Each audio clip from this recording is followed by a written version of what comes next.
Makalipas ang 4 na buwan, pwede nang gamitin ng publiko ang bagong footbridge at busway station sa EDSA Kamuning, Quezon City. May ulat on the spot si Ivan Mayrina. Ivan? Rafi, bukas na sa publiko ang bagong Kamuning Footbridge at Busway Station dito sa Quezon City.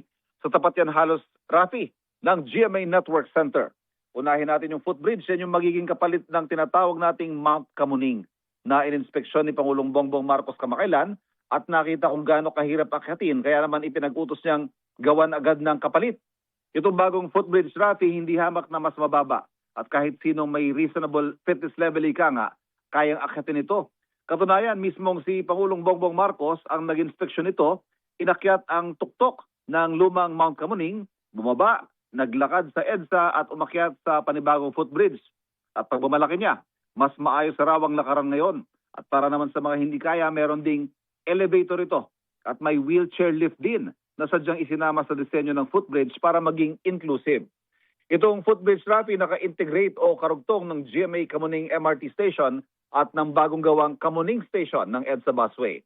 Pagmamalaki ng Transportation Department, 4 na buwan lamang itong ginawa sa utos ng Pangulo na madaliin para kahit pa paano ay makapagbigay ginhawa sa mga commuter.